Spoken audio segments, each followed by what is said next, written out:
Good morning to you all, and welcome to the first lecture of the 2020 Palliative Care Lecture Series. Hospice NZ would like to thank and acknowledge Cancer Research Trust New Zealand for their generous support and funding to deliver these free lectures. The lecture today will be recorded and it will be available on the Hospice New Zealand website. Please be aware there will be an opportunity for questions at the end of the presentation. We would now like to introduce our guest speakers for today, Norma Hickland. Norma is a community manager at Mary Potter Hospice in Wellington. Welcome, Norma. Please go ahead.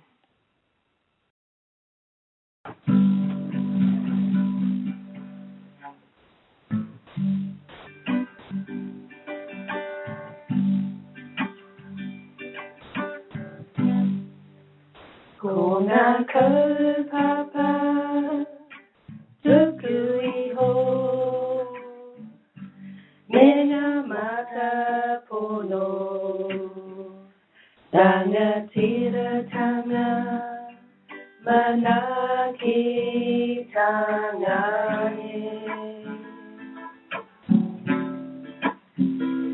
Haiti aki tanga, me te mana,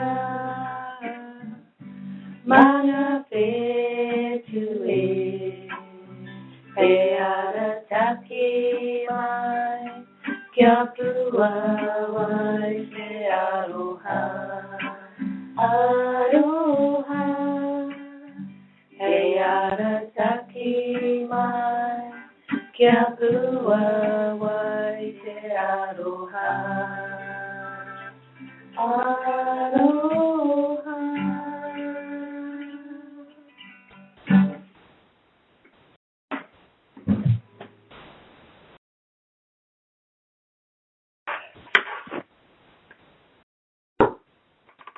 Tēnā koutou katoa.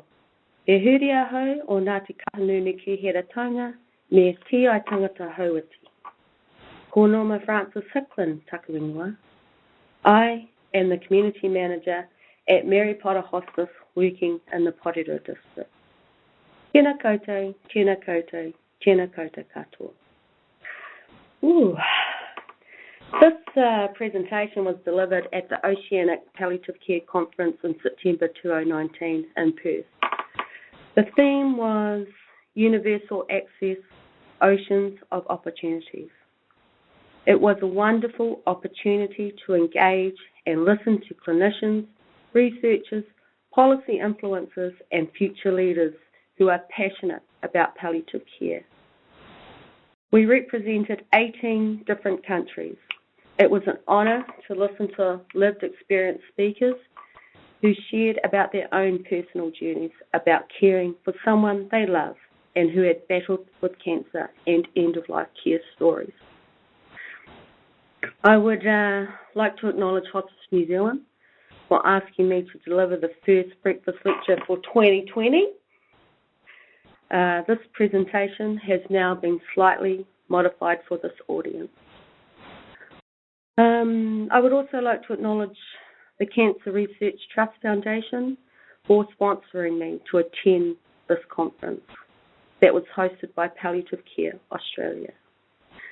A big mihi to Mary Potter Hospice for supporting me to attend this conference and to extend my knowledge. Also today I have by my side is my beautiful colleague Vanessa Eldridge and my beautiful darling daughter Amy Gian.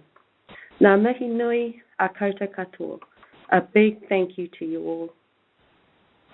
I've been working for Mary Potter for about 3 years in May. I am the community manager in Porirua. But my journey started with Mary Potter Hospice as a flexi palliative community coordinator working across all 3 bases in the Wellington region that we service. I have tribal affiliations with Ngāti Kahanunu ki Heratanga and Te Ai Tangata Hauiti. I am honoured and proud to be working where I was born and raised and to hold a leadership role within my organisation. This presentation is about a community approach to better understanding and working with our underserved populations. Me aho mai ngā whetū, let the stars guide the way. Mea ho mai ngā whetū mai. Mō tātou, let the stars guide the way for us all. This is the name of our organisation strategy, 2017 to 2022. It was an invocation to act and lead the intentions of our strategic goals, lead the way. The presentation objectives. We will be looking at how Mary Potter Hospice in Aotearoa is working with our Māori populations to encourage participation in palliative care. We will be looking at the 6 key areas as mentioned above. Added to this will be addendum slides about 1, my observations from the conference, 2, our activities since 2019 in relation to Māori, and 3, what's in store for 2020. Mary Potter Hospice is one of 2 hospices serving the Wellington region, and it all began when the Little Company of Mary, a group of Catholic sisters, started to operate as a hospice in the early 1970s in Wellington. In 1979, they gifted the hospice to the people of Wellington. We were the first hospice in Aotearoa, New Zealand. We are a non-profit organisation, and 45% of our funding comes from the government. We fundraise the remainder. We have 8 second-hand shops that support our income, as well as significant fundraising and donor programs. We have 3 community bases located in Wellington, Porirua and Kapiti. All 3 bases use the MDT approach with our palliative care patients. Teams are made up of palliative community coordinators, administrators, occupational therapists, social workers and counsellors. All 3 bases have access to spiritual carers, Pacifica and whānau Māori liaisons, ARC CNNs and hospice at home. Our inpatient unit has 12 beds that is situated in Newtown, Wellington, along with our Wellington community team. We have a day service team that provides bereavement programs, legacy work, companion volunteers and compassionate community work. They also hold weekly day unit programs at all 3 bases depending on what each base needs. We are also been very fortunate to add an art therapist who delivers art therapy in the community. A majority of our patients are cared for in our community and want to die at home. Our team works closely with other health professionals in a shared care model, including general medical practice teams, district nurses, Wellington Free Ambulance, oncology nurses and specialist nurses, local iwi health services, home support and social support. Our strategy vision: that people in our community have equitable aroha mai, access to compassionate quality care when they need it. Our services are free to all our people that access palliative care. We have about 500 people who live in the Wellington region, which is about 10% of Aotearoa population. Wellington is the home to many diverse cultures. It is estimated by Statistics New Zealand that 25% of Wellingtonians are born overseas. The Wellington population consists of 77% New Zealand European, 13% Māori, 8% Pacific Island, 10.5% Asian, 1.5% Middle Eastern, Latin American and African, 1.8% other New Zealanders. The slide that I used at conference was to demonstrate where we were located in the world, hence the big photo of Australia. The fun fact that I did pull out of that is if you're a Lord of the Rings fan, you'll know that New Zealand is the home to Middle Earth, Hobbiton. Māori, are one of our underserved populations in Aotearoa. They are the Indigenous people of Aotearoa. Overall, Māori have poor outcomes in general. This is due to the effects of colonisation. Often Māori are unaware of or reluctant to engage with palliative care services due to the confusion or the fear of the unknown. They often think that hospice is a place where you go to die, and this is sometimes reflected by late referrals, and subsequently they are only in our service for days, several weeks or short months. Some Māori still have no idea what hospice is about. Our Māori people traditionally use the stars to guide and navigate their journey to Aotearoa. I'll just do a brief history. Tangata whenua, people of the land, navigated their way over here 1,000 years ago from Waikiki and made Aotearoa our home. Māori had been living off the land and had their own functioning society prior to the arrival of European settlers in the 1800s. On February the 6th, 1840, we signed a document called the Treaty of Waitangi, Te Treaty o Waitangi. This was New Zealand's founding document. It was signed by Māori chiefs and the British Crown. This was when Britain first claimed Aotearoa as a colony. The treaty was an agreement and a promise for two peoples to take good care of each other. It was breached shortly after in 1841 and largely forgotten for about 130 years. In today's society, we're still faced with the challenges of interpreting and translating the treaty, but there's plenty of good work going on, and much has been done to try and address historical wrongs. The slide that you're looking at up the top is my tipuna, aka my nana and my papa. I was very privileged to have lots of role models. Slide below is ko taki mama tēnei, ko taki papa, mum and dad. That's me in the middle. We are Māori, we are tangata whenua. New Zealand's Health and Disability Act 2000 references the Treaty of Waitangi. This was introduced and made a commitment to reducing health inequities for Māori. The guide here, Korowai Oronga 214, the Māori Health Strategy, also references the Treaty of Waitangi. All Ministry of Documents have embedded the principles of partnership, participation and protection.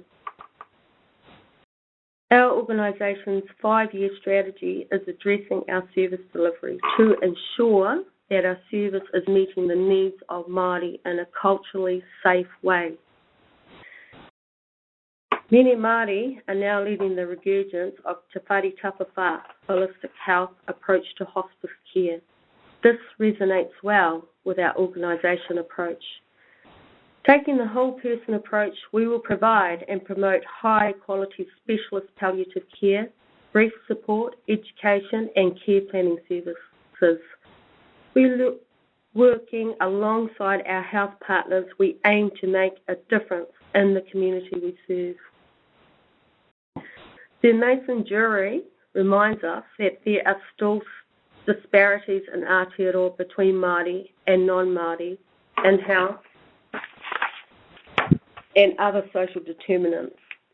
Over the last 150 years, Māori had been overrepresented in illness and disease due to the impacts of colonisation. We have been known to have higher rates of Māori illness and lower Māori survival rates.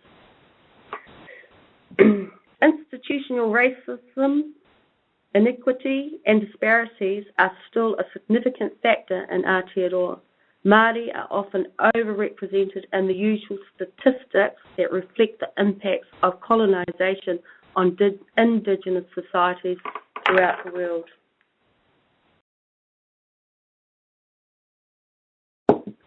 On a regional note, living well, dying well.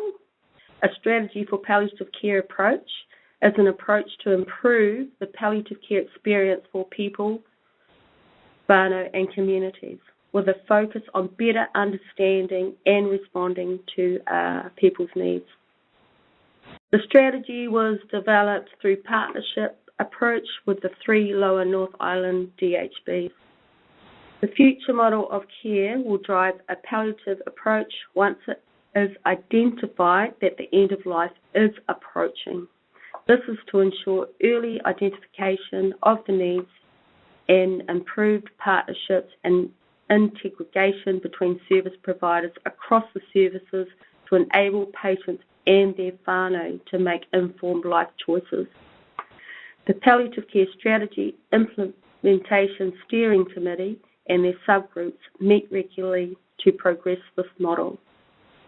This committee palliative care approach will be led by primary health care and supported by specialists. The Treaty of Waitangi is once again being used to make sure we move forward as a nation. Here's a karanga called Our Approach to Implement Māori Ways into Mary Potter Hospice. Te Tautoko, our Māori advisory group, provides advice and supports the hospice implementation of the Māori service plan, ensuring our service meets the needs of our Māori communities. They bring a unique set of skills and experiences to the group. Māori worldview is what the members offer. This brings an understanding of kaupapa tuku iho, inherited values, which informs tikanga, our practice. This approach, alongside the manifestation of hospice values, will ensure safe practice and function for this group, and in time, bicultural practice for the hospice. They have contributed to projects that influence palliative care on a nationwide basis. The group has assisted us with our education and research programs, as well as providing support at formal ceremonies and occasions. They ensure that the Māori voice is maintained through all levels of the hospice, from the board, the executive team, and on the ground with patients and volunteers, and through the Māori community. Te Tautoko also opens the hospice door to other Māori communities and can signal to external Māori advisory groups that we are safe to engage with. We are fortunate to have 11 paid Māori staff on the caring side of the organisation, and this reflects 7% of our staff workforce on that caring side. We have a Māori whānau Māori liaison that works in the community alongside our multidisciplinary team. Sometimes our whānau Māori liaison is the first person to meet our whānau, simply because some whānau don't want to engage with the hospice.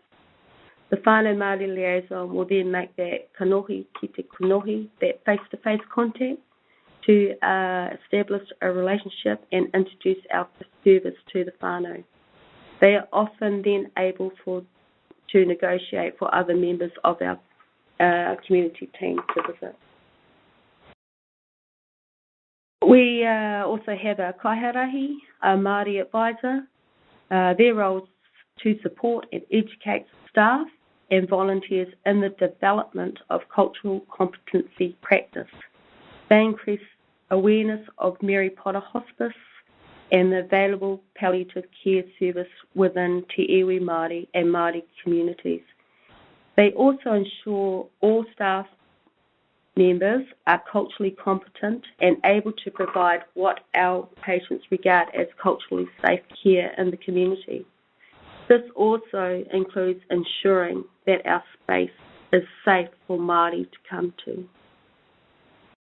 Added to that, we have a Pacifica liaison who performs a similar role in supporting Pacifica patients, who are another one of our underserved communities. New Zealand is the home for many people from our beautiful Pacific Island neighbourhood. As Māori, we have our own tikana set of protocols and stories that we have been handed down from our tipuna ancestors. We maintain those beliefs and uphold our cultural ways. Māori are resilient and usually return back to our tikana customs when it comes to caring for their own. Some Māori are urbanised, and it's up to that individual to define what whānau can look like. It may not be made up of blood relatives, such as mother or father, but it can extend to neighbours, friends, or whoever the individual sees as important. Māori are embracing our tikana and blending these with modern technology. Our hospice values of respect, compassion, dignity, hospitality and stewardship have recently been translated into Māori, and these translations have recently been approved by our board. Hence the waiata we sung at the beginning. The words were a collaborative effort by the Kairahi and her sister, based on the Mary Potter hospice values. We are implementing Māori language signage into our facility. Making this more visual means Māori are reminded that this is a safe place that embraces biculturalism. We are also including Māori language on other materials, such as our calling cards. Our organisation is working with local medical practices and participating in their multidisciplinary team meetings to support and strengthen partnerships and educate our primary care colleagues about what our services provide in the community. We continue to measure biculturalism through staff engagement services. This is a snapshot of Māori that had access to our organisation from January to June 2019. And it shows where they like to be, they were supported in our community. In order to illustrate this on a personal level, I'll provide a brief example of using our values and the importance of having cultural liaisons and sharing with and using the GP. I worked with a 70-year-old Māori patient and his whānau, who I would call Tānei. He knew his tikana Māori and expected that he would be cared for by his whānau to die at home. He had lung cancer, dementia, and was at risk of wandering. He lived at home with his daughter, but they didn't want to engage with hospice. They didn't understand what we had to offer. The whānau Māori liaison negotiated with them, and they agreed to meet us. Through whakawhanaungatanga, building relationships, which took time, waiata, songs, karakia, prayer, they agreed to participate in our service. He had 5 adult children from a blended marriage who had their own complex social issues, and they all lived locally. At times, they didn't get on. Some of the siblings had volatile relationships. Only 3 out of 5 children were able to sustain caring for their father. Whānau issues included mental health issues, drug and alcohol dependencies, and limited health literacy.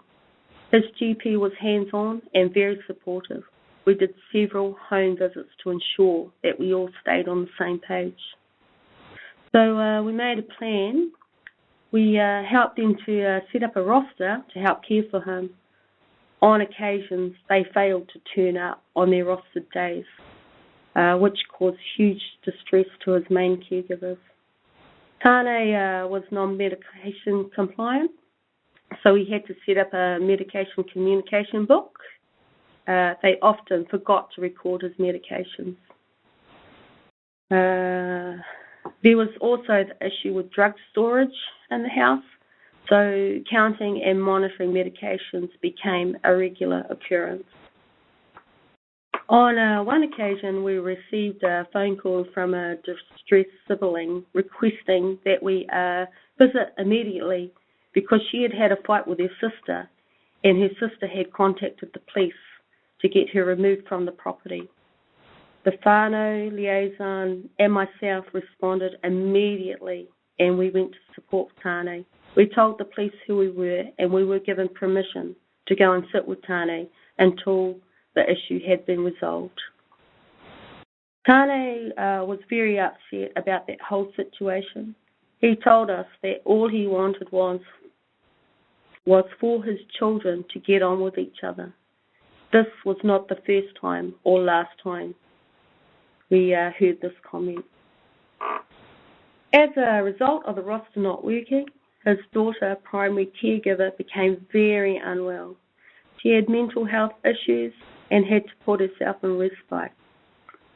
We arranged respite for Tāne to go into residential care, but at the last minute he declined to go. The whānau Māori liaison managed to organise the other siblings to support Tāne at home, which actually went extremely well. One of the issues was actually making the second caregiver, the equal caregiver, believe that he was more than capable of caring independently for his father. Eventually, he did pass away at home, surrounded by whānau, with the support of night nurses and support workers and the help of his community. On reflection, I think it was easier for Tāne to relate to me because I demonstrated an awareness of tikana Māori. The common link we shared through Māori tikana provided a basis for establishing a connection. However, if it hadn't been for our whānau Māori liaison, I don't think we would have ever got through the door. They required simple, clear instructions, ongoing education, and time. It also reminded me that the expectations of the older generations and the capability of the younger generations can be different. There was a lot of nurturing for the carers and whānau to make it work for the patient. I'd often have to tag team with the whānau Māori liaison and his GP to ensure that our visits were regular. This was a good example of a shared care model and the use of using liaisons and working in the community. Although it's not exclusive to Māori in our community, it does demonstrate the need to have good cultural liaisons to help our patients and whānau navigate their way through their palliative care journey. I would like to acknowledge Professor Heather McLeod for the work in recent years around death projections data and projection of future palliative care need. For the first time, we have data for this multiple ethnicities set out to 2038. Māori are now living longer, and the Māori population is slowly starting to increase. Māori deaths are projected to increase from 3,500 a year in 2018 to 5,000 a year by 2038. That's an increase of 43%.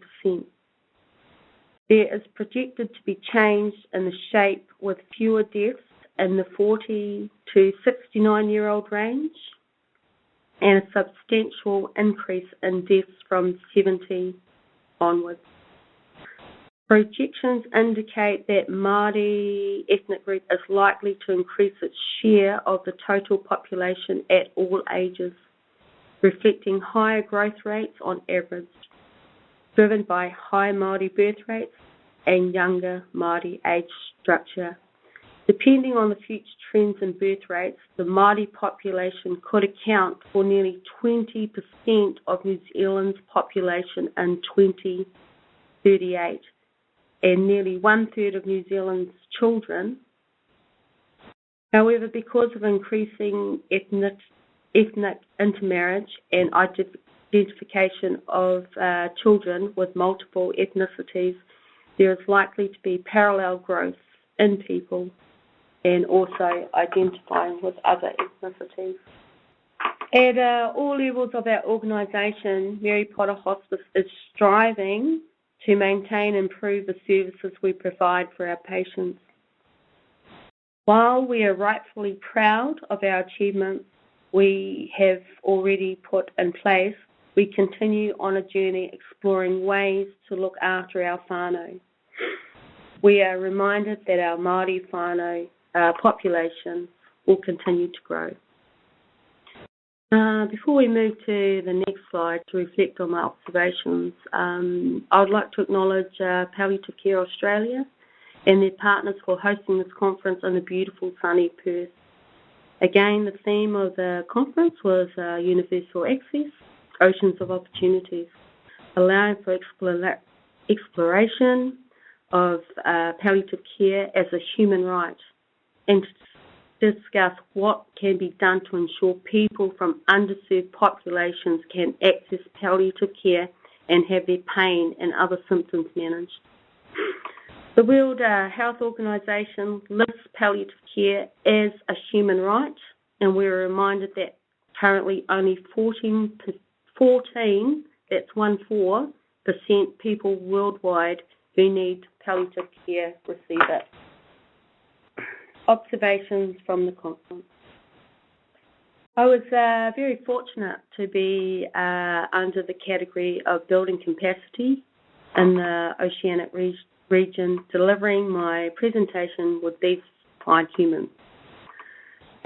Going from the left, our chair was Simone Carlton. Next was Michelle Ramsey, who discusses specific professional development models to build palliative care capacity in Oceanic evaluation of whetū World Health Organization Learning Network. Next was Margaret Long, who discussed shaping Fiji's health through palliative care services and clinical specialisation framework.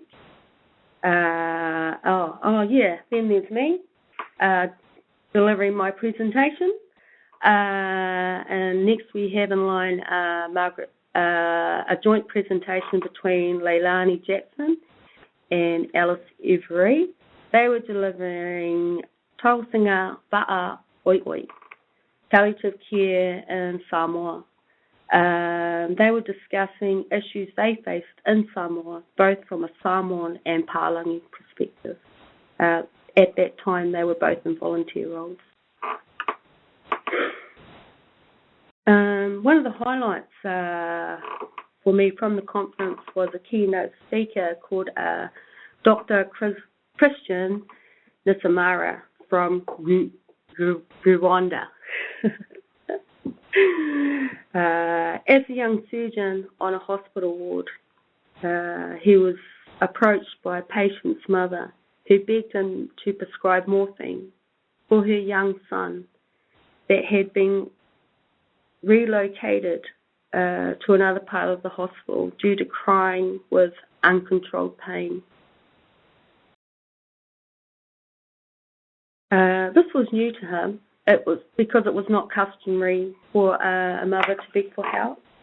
Morphine was not readily available for cancer patients, and this resulted in the patient dying in terrible pain and leaving the family in an inconsolable state. This was the start to his journey into palliative care.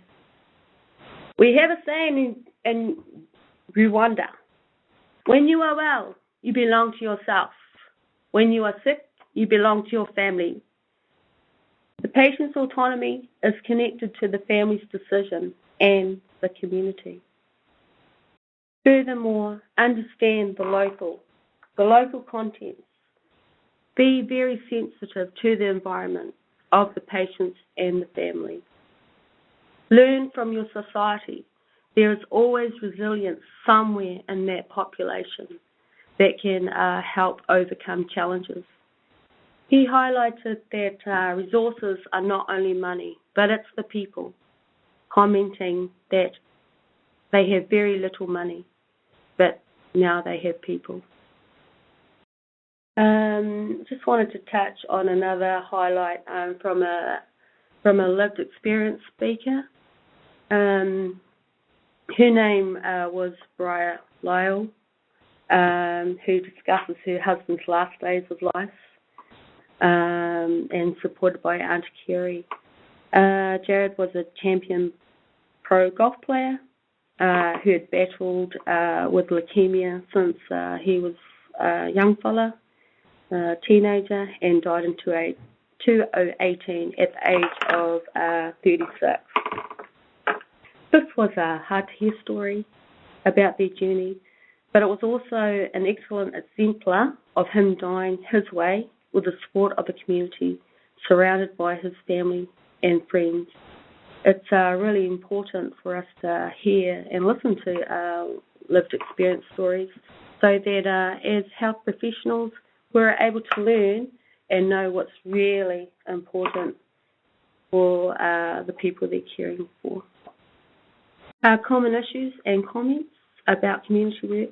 There's millions of people around the world that are still unable to access palliative care, and that's not okay. More access for people in rural places. We still need to reach third world countries and make these places bloom. Resources, funding, and vulnerability. Really good vibes and positive comments. We're networking. We all want to work collectively, and we'll do something about it. I have hope and faith that we are all connected and will strive to learn. There's lots of focus. I feel hope about improving our quality of care. The message I got as I reflect on Perth is that we all face common issues within the palliative care context, but throughout the world we are all on all different places on the journey. Funding, access and resources. I came away from that conference feeling truly humbled and with a knowing that nationally in Aotearoa that we are all doing a good job working towards making a difference for our underserved populations, and we will always continue to strive to find solutions, resources and funding in the communities that we serve. And yes, I am truly proud to be a part of my organisation and say that I work at Mary Potter Hospice. I was given the opportunity in November to be able to tautoko and support my colleagues and kaumatua from Mary Potter Hospice to address the Māori Affairs Committee parliamentary inquiry. It was triggered by the Y2575 claim and clustered with 200 or so more claims to create an inquiry into health inequities for Māori. As we know, our Māori population will continue to grow, and there are many implications of this. Just going to now quote Brent, our CE from Mary Potter Hospice. We have concerns about increasing equity for Māori in the future and the impact it will have on the quality of care for Māori in the absence of action. The system issues that impact Māori will only be amplified as the population and the epidemiology changes. Mary Potter Hospice support the intent of the committee inquiry and is committed in playing a part in addressing inequity for Māori in the health sector. My colleague Nessa, who is part of my leadership team, then went further to talk and discuss key issues and recommendations for the submission. She is available for questions and answers at the end of the session. Ka pai. We also had the opportunity to listen to Hospice New Zealand present their submission on behalf of 4 other organisations within New Zealand, Ka pai Hospice New Zealand. The submissions were all streamed live. If you'd like to listen to these submissions, The submissions can be found on the Māori Affairs Committee Facebook page. Next slide, please. So, what's in store for 2020? We are looking forward to 3 key pieces of work this year to support our work with Māori. Every few years, the Hospice holds a symposium exploring an aspect of palliative care. In 2020, for the first time, we'll be hosting whetū e te rangi, a symposium exploring how palliative care can contribute to a well-supported transition towards the end of life for Māori. We will be promoting, exchanging between whānau, practitioners, researchers and those working in the community. We are very grateful for the financial support of Ngā Pai o te Maramatanga to enable us to host this event. We'll be hosting the local release of Porirua study from Te Ara Palliative Care Research Team of Auckland University. Porirua explores traditional death and dying practices for Māori and reflect interviews with over 60 participants. In the next few months, the Māori Mate National Framework for Māori and Palliative Care will be launched. I'd like to acknowledge Tautara Hospice for the major sponsor. They are the major sponsor for this project.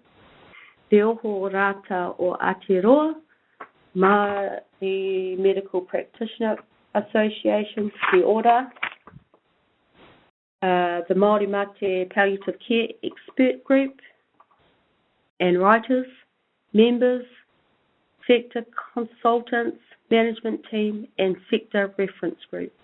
We know it would be very useful and a long-awaited resource for everyone. We have been working on a small competency and practice pathway for our liaison staff. This will help us identify and acknowledge the unique skills that these people give to our whānau, MDT and organisation. It's a work in progress and you might want to hear more about that at the Hospice New Zealand conference if the abstract is successful. We are all stars that continue to help navigate our people, regardless of race, colour or cultural variance for our underserved population. This is to ensure better outcomes that are sustainable in our communities in regards to palliative care. He aha me te mea nui o te ao. He tangata, he tangata, he tangata. What is the most important thing in the world? It's the people, it's the people, it's the people. Te aroha, te whakapono, me te rangi Māori e tata tata we. Simply translated, love, hope, peace for us all. Tēnā koe. Thank you very much, everyone. On behalf of Hospice New Zealand and the registered sites, we'd like to thank Norma for sharing her time and knowledge with